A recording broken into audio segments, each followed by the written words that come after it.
Gel polish doesn't always turn out the way it's supposed to. And there's nothing more scary or frustrating than getting stuck in the middle of an appointment not knowing what to do. Today I'm going to share with you my top 5 things that can go wrong with gel polish and how to fix them.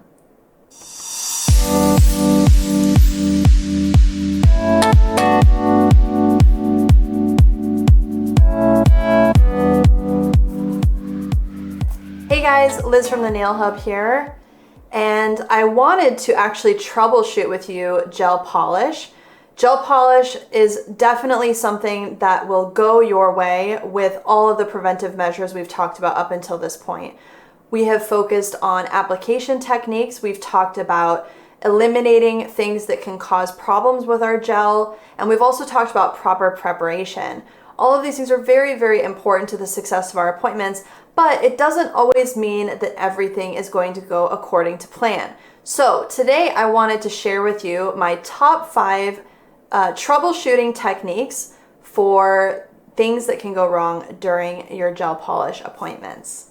To start, I wanted to show you guys about pooling and pulling of gel, wrinkling, and you'll know exactly what that means when you see it, top coat that isn't shiny, chipping, and also matte that goes shiny and how you can keep that matte effect. So I have the gel polish nails that I did in my gel polish video here. I also have a couple examples of things that can go wrong during application and also some things that can go wrong after you've worn it or after curing.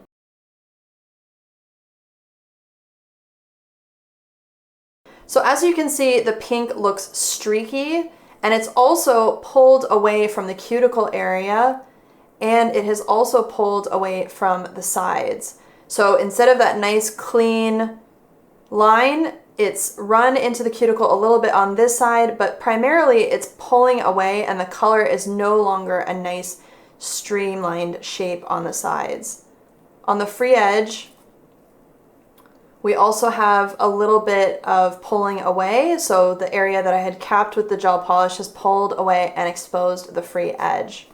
So why does this happen?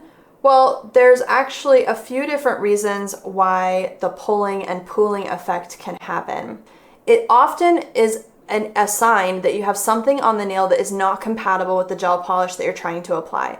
So if you're painting the nail and it keeps pulling and pulling and pulling and you're painting it perfectly, and even before the hand goes in the lamp, you're getting a nail that looks like this light pink one, it's usually because there's either oils on the nail plate that you didn't get off properly, which remember from my gel cleanser video, that was one of the biggest things that we talked about, or it could also be a product incompatibility. So it could be that the base coat that you're using is a different brand from the color that you're using, and the two formulas do not play well together. So if you remember from my gel polish base coat video about how we apply gel polish base properly, I talked a lot about how each gel has a different chemical formula and how the ingredients aren't always the same between brands. So if you're mixing and matching, usually that's the issue that arises when this is the pooling and pulling issue that arises when you're mixing and matching different brands. But again, it can also be from oils that are on the nail plate or around the skin that are touching the gel while you're applying it and causing that, oil on water type of pulling effect. But normally it is a product incompatibility issue. So the easiest way to get around that is to either clean the nail, buff the nail, and reapply, or use the same base coat as the color that you're using. I highly recommend that you use the same base coat and top coat as the color that you're choosing to apply. Using the same formula is going to ensure that the products play well together and that they last the amount of time that they're supposed to.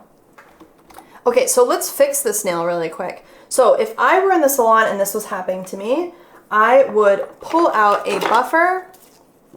I would clean this. So I'm going to use my gel cleanser that I made. And if you haven't seen my gel cleanser video, I highly recommend you watch that. So I'm wearing gloves to ensure that I don't get any inhibition layer on my finger, but I've now cleaned off the sticky residue on this nail and I am going to buff this nail. So cleaning and buffing is a great way to make sure that you've gotten all of the incompatible products off of the surface of the nail, and the buffing is going to give it a nice gritty surface for the subsequent coats to adhere to. So now I have that nice and chalky and matte, and I can go ahead and clean it one more time. You want to make sure you do a really good job to clean everything off, use a clean wipe, and also clean underneath the nail as much as possible. It should dry to a nice chalky finish. And now I can reapply my color. So I'm just going to apply one more coat here. Get nice and perfectly coated, cap the free edge. And you'll notice that it's not pulling anymore away from the cuticle area or the sidewalls or the free edge. So just with the cleansing and the buffing and the reapplication, I can fix this issue.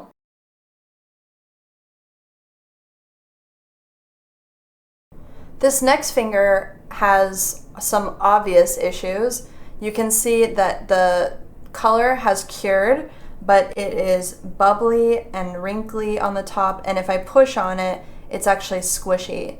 If you have a nail like this where it comes out of the lamp and it's wrinkly looking, it means that the gel has not properly cured all the way through. So usually in this case, the top portion of the color is cured and inside it's still gooey.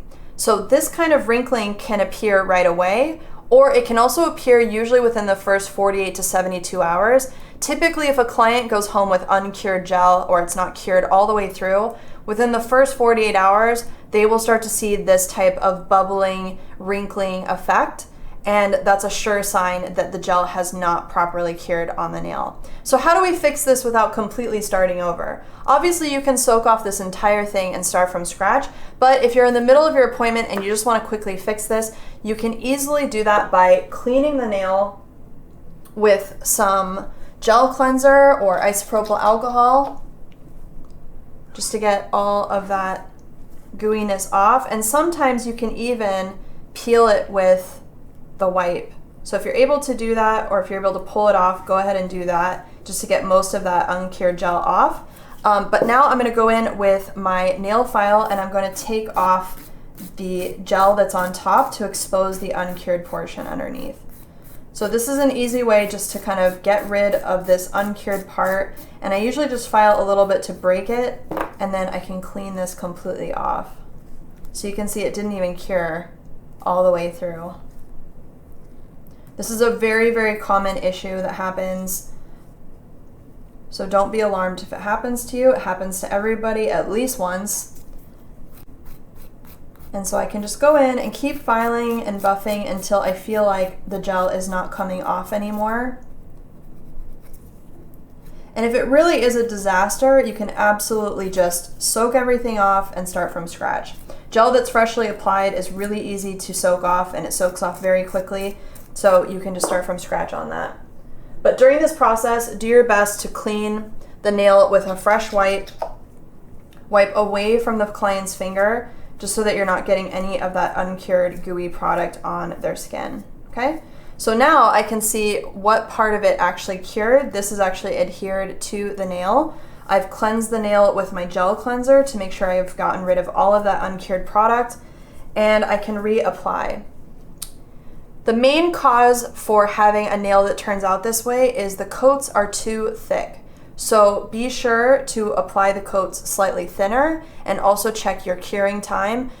This can also happen when you are mixing a lamp with a different gel and you haven't checked your curing.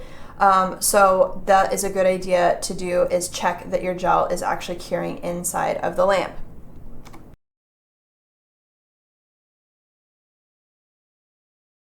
Now, I've gotten asked this a lot about how do you know if the gel is curing? Well, obviously, if it starts to pucker and wrinkle like this finger does, you'll know right away that it didn't. But how do we get ahead of that and make sure that a specific gel is going to cure inside the lamp that we already own?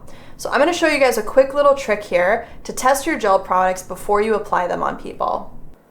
Okay, so to test my lamp, I'm going to paint a small amount of the gel that I want to test on a nail form backing. You can do this on literally any smooth surface, anything that will allow you to peel the product off after you're done. So I'm going to cure that, Okay, so once that is done curing, I now have the cured gel on this piece of form backing, and I can, with gloved hands obviously, because I don't want to get gel on my hands, I can peel this off and make sure that it has cured on both sides. So as you can see, it's fully cured all the way through. So this is the top, and obviously you'll be able to see my fingerprints because it's got an inhibition layer on it. But the underside shouldn't have an inhibition layer because it was not exposed to oxygen, and you can see that it was fully cured all the way through. So this is a great way to test your lamp, make sure that it's working. You can do this with any gel, hard gel, color gel, base, top coat, anything. Make sure that your lamp is able to properly cure your gel, and all you need to do is check that it's curing all the way through. Now, this is a very high level way to check that your gel is curing. There are lots of other tests like tensile tests, etc. But in general, the biggest issue that we have with swapping lamps with different types of brands of gel polish, etc., is that we don't want to have uncured product on our client's fingers.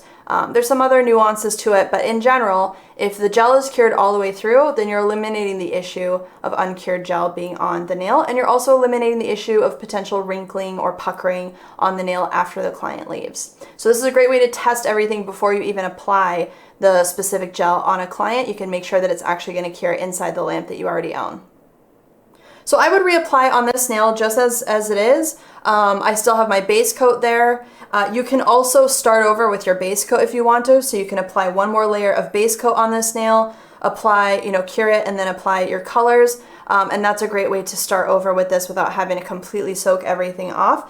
But a lot of times you can easily fix a puckered nail. And it can happen even if the gel is properly applied and your lamp is able to cure it. Sometimes it even happens just because of the client's hand position. Might happen on the side of one pinky or on the side of one thumb. But it's a good idea to, with a gloved hand, tap the nails as you're working, or just keep an eye out for that puckering and that kind of wrinkling, because that is a surefire way to know that the gel has not cured all the way through, and that client's gonna have issues if they leave the salon like that.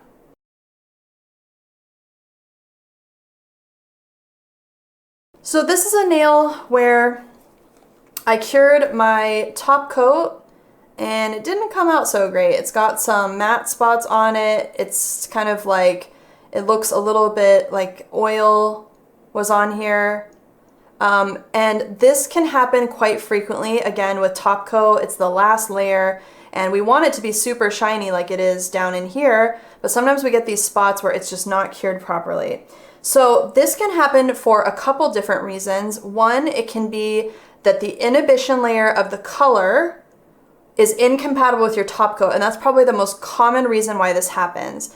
So if we think about the layers, and remember we talked about this a little bit in my base coat video, we talked about this during the Q&A, but this is something that happens a lot. If your top coat is not curing shiny, usually the main reason is that you've put a layer of color down on the nail, you've cured it, but remember it's got that tacky inhibition layer, and that inhibition layer is uncured product, it's uncured gel. So that uncured gel still has all the properties of that formula, all those chemicals that are in that particular gel formulation. And if you put another brand of top coat over that color, as the brush goes over the color, it's going to pick up some of that inhibition layer in your brush. So as you're painting on top coat, you're going to pick up some of that inhibition layer from the other brand. It's going to mix on the brush as you're applying it. It's going to spread around as you're applying it. And when you go to cure it, you're going to see the difference between the top coat that was supposed to cure super shiny and cured properly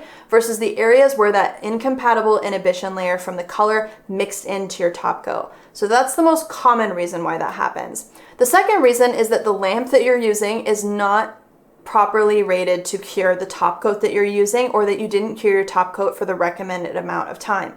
So again, that technique of painting some top coat on a nail form backing or on a piece of saran wrap or a piece of parchment paper, something like that, or wax paper that has a waxy surface, sorry, not parchment, wax paper, you can paint the top coat on a nail form, cure it in your lamp for the recommended amount of time it says, and see if it comes out shiny. If it doesn't, it immediately is going to tell you that you've got a curing issue going on, and you either need to upgrade your lamp to make sure that you've got the proper power that's going to cure all of your favorite gels, or you might need to cure your top coat for longer. But remember, I've talked a lot about mixing and matching lamps with different brands of gels, and that is a very, very big culprit when it comes to things not coming out shiny the way they're supposed to.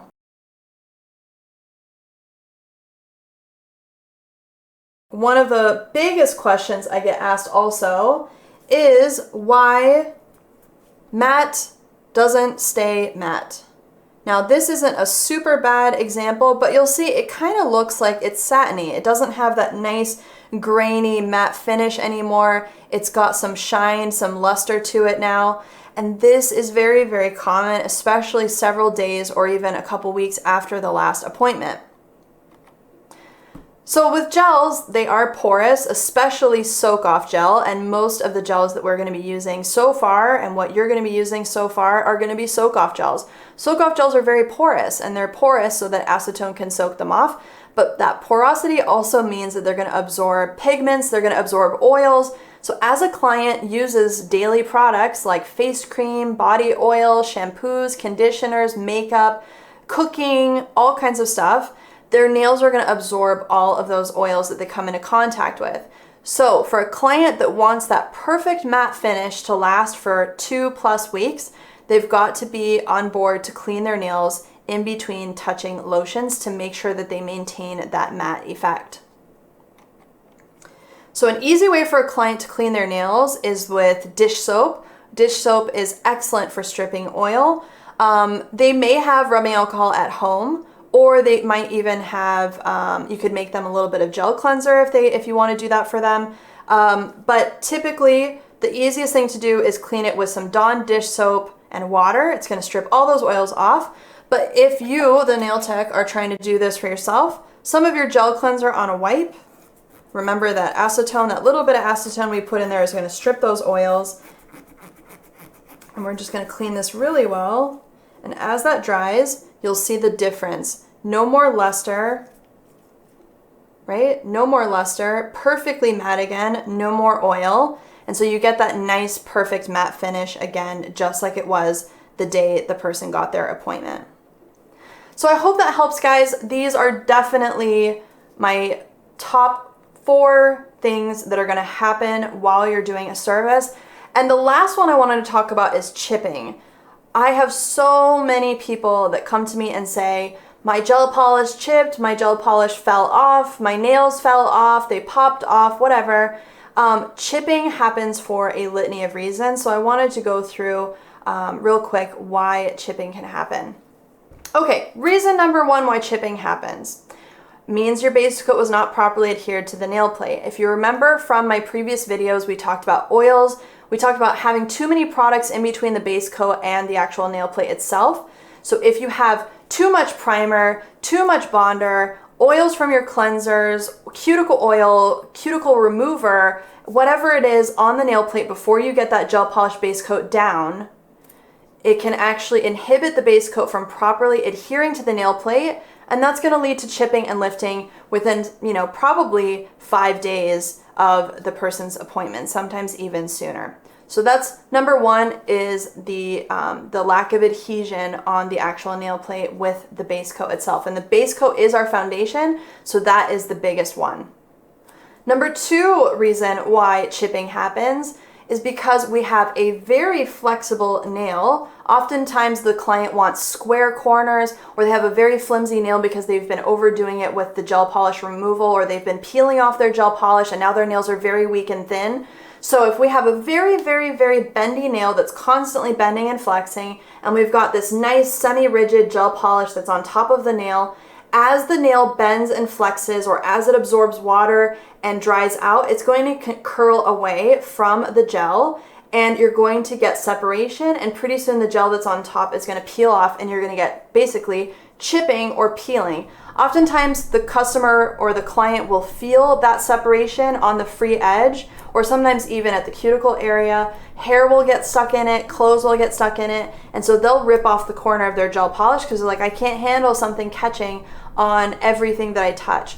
So that flexible nail can actually bend itself away from whatever product you want on top. So how do we prevent this? Well, there's a couple ways we can do it. One is you can eliminate the flexibility of the nail completely by encapsulating that free edge inside gel by doing an extension, but we haven't gotten there yet. Another way you can fix it is you can use a more flexible product. So a lot of times people think, oh, I've got flexible nails, I want to make them hard, so I'm going to use a really, really rigid product to make those nails hard. But what they don't take into consideration is that a hard product, a super, super hard product, is going to bend and flex even less with the nail underneath, and you're probably going to get even more chipping and lifting and separation than you would have if you used a flexible product. So flexible products are a good way to go, especially when you're trying to do short natural nails, capping the free edge, getting those corners capped, and making sure that the gel isn't going to separate from the natural nail. The third way you can actually prevent this from happening, or the third reason why it does happen, is because the nail is like a little mini sponge. It absorbs a lot of water, and it can actually also shrink. So it'll expand when it absorbs water and shrink as it dries out. So if clients have kids and they bathe their kids every night, or if they do dishes, the actual nail plate itself, especially thin flexible nails, absorb a lot of water. So there's a couple ways we can prevent this. One is fill that nail plate with cuticle oil. So after all the gel is applied, really talk to your clients about the importance of moisturizing their nail plate. If there's oil in the nail, it means that water cannot be in the nail, and it's going to prevent that flexing that's going to separate from the gel polish. That's one way to prevent it. Number two is if the client has slightly longer nails, and again, this has to do with e-filing, which I will show you guys in an upcoming video, we can actually thin out the nail to a point underneath their enhancement that their nail is not able to flex anymore, okay? So if you have clients that have very, very hard, thick, hoof-like nails, people have used the word hoof before. It's like those nails that are so strong, and like my grandmother has nails like that. They're just like very, very strong, thick, they don't bend, they don't flex. Those nails are going to be so easy to apply gel on because they're not going to bend and flex at all. But someone who's peeled off their gel a couple times, or they do have thinner, weaker nails, their nails are going to be much more susceptible to soaking up water. Now, if we take their nails so thin, almost to the point of elimination underneath their enhancement, their nails are not going to even have enough meat per se to absorb anything, so it's not going to flex and bend. So especially with enhancements, if you've got that curling, that pulling away from the gel, or if you've done an overlay with your base coat and the corners are pulling away, or the nail is curling underneath the product, usually is a sign of the nail absorbing water and dehydrating, and it's literally shrinking and expanding away from the product. Over time, that gel stays exactly the same, and as the nail expands and dehydrates and keeps moving underneath, it's just going to curl itself away from the product that we put on top, okay? So cuticle oil is probably the easiest way to do it. Make sure that the clients are actually moisturizing their nails. And it sounds funny because people are like, wait, but oil doesn't go with gel, or I don't want my gel to come off. Why would I put oil on my fingers? But it's actually a surefire way to prevent damage to a gel polish manicure and make it last as long as humanly possible, okay? So there are my top 5, well, I'm missing one, top 5 things that happen with gel polish and how you can fix it and prevent it. I know this happens to a lot of us, and sometimes we just don't know how to fix it. Also, during an appointment, it can be one of those things that freaks us out, and we can spend a whole hour trying to fix it and we have no idea what's wrong. So when in doubt, clean the nail, buff it, and get all the uncured product off and reapply. That's a very, very easy way to fix things as you're working, especially with curing issues or incompatibility issues or non-shiny top coat. And cleansing matte is really going to help to make sure that you get those oils off. So for you people at home that don't have alcohol or acetone, use some good old Dawn dish soap or any type of dish soap that's meant to strip oil off of your pots and pans. It'll also strip oil off of your matte nails and make them matte again. And for the chipping and peeling, a lot of it comes down to the preparation of the nail, making sure that we're capping that nail, make sure we're using a product that has the right flexibility for our clients' nails, and also some at-home care that's going to prevent our nail from expanding and retracting underneath the products that we wear on them, okay? I hope this helps. Be in touch again next week with another episode. And as always, please feel free to leave comments, questions, suggestions, opinions, whatever. I hope you share love with me. I sure love doing these videos, and I know you guys have loved them as well. But don't be afraid to leave me comments down below. I love reading all of them, and I try to respond to everything that I see. And I've got more goodness coming from me to you soon. All right, bye.